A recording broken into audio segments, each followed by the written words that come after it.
philosophy of speed, just from a technical standpoint, is when you're doing drills, there's a difference between speed and quickness. Speed is going to be a full blade. Okay? Just coming down the ice, you're doing a powerful crossover. Full blade is you're going to have your speed, your power.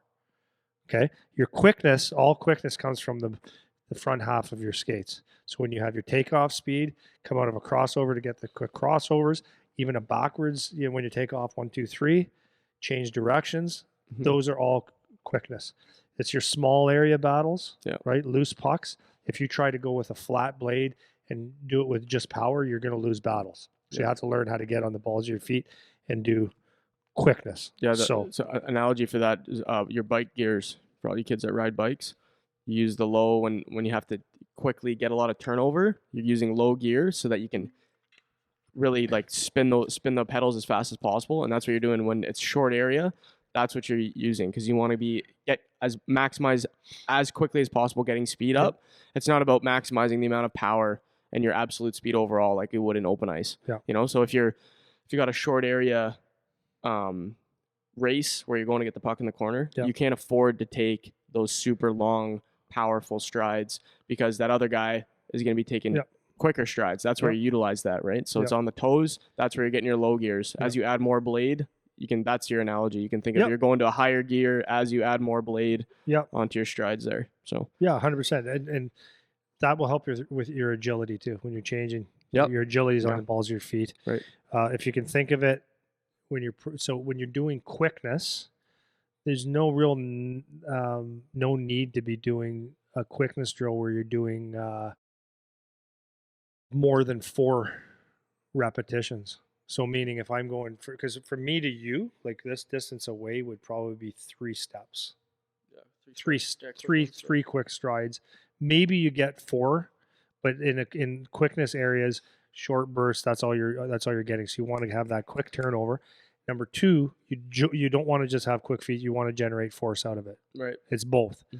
How you can tell your quick starts or your quickness stride is I do this a lot on the ice, is I show marks on the ice from your own skates. And if the marks on the ice are this long, you're using too much foot. The marks on the ice will be about cap size. Smaller than that. But let's people say listening, he's got a highlighter. That part of your braid, it's like tipped in 1, 2, 3. The space between these, it's going to be like this. You're jumping forward, but it's not stretched out like a stride. Right.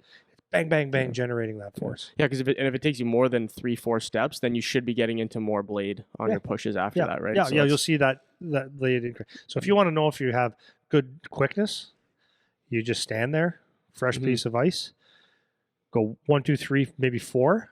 Go back to that spot without marking up the ice and take a look at your markings. If your markings are long, you start like shit. If they're short, it's good. If they're deep, that's good because it means you're generating force. So actually, and touching on this might be a good time talking about the speed thing. When you're doing work for speed, it's important that you are resting when you're doing the speed work.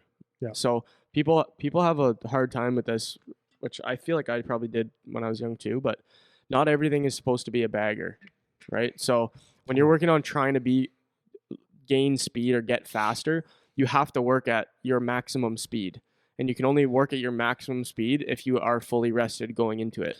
So when you're doing something like quickness, where you're saying you only take 4 steps, those 4 steps need to be as fast as you can take them. So if it takes you 2 seconds to do those 4 steps, you shouldn't be going right into another 4 steps and thinking you're getting the benefit. You take your 4 steps, you come back, you chill for a sec, right? So that's why they talk about concept of work to rest ratio. How much rest are you taking versus how much work you're doing? And when you're doing speed, they do studies on this stuff all the time. Minimum they'll say is like a 1 to 2. It could go up to 1 to 8.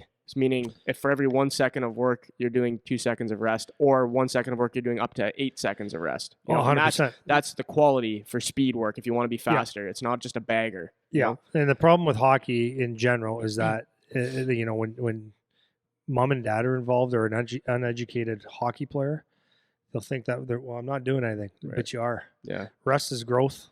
Right. That's a huge thing. Rest is growth. Whatever. So my point of that is just you have to have the goal. What is the point of what you're doing, right? So the problem with hockey, again, is it's a sport where it's a continuous flow sport. So people think you need to always be training in that continuous flow where you're go, go, go, go, go, because that's how the sport is played. Yeah. And that's true. You do need that.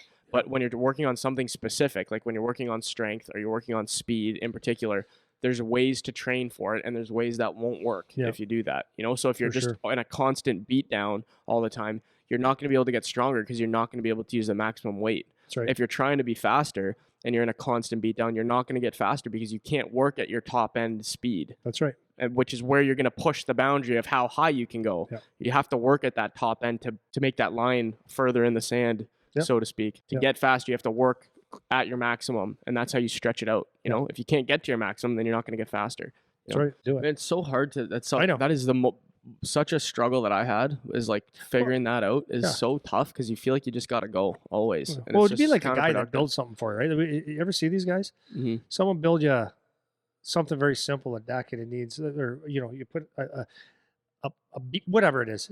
Some guy hammers it, and you need 3 nails. 1, 2, 3, let's say, and it's in there. It's good. Mm-hmm. Well, the guy that put 17 nails in, it doesn't help. It doesn't make it any better. 3 was fine. Yeah, 3 does the job. Yeah.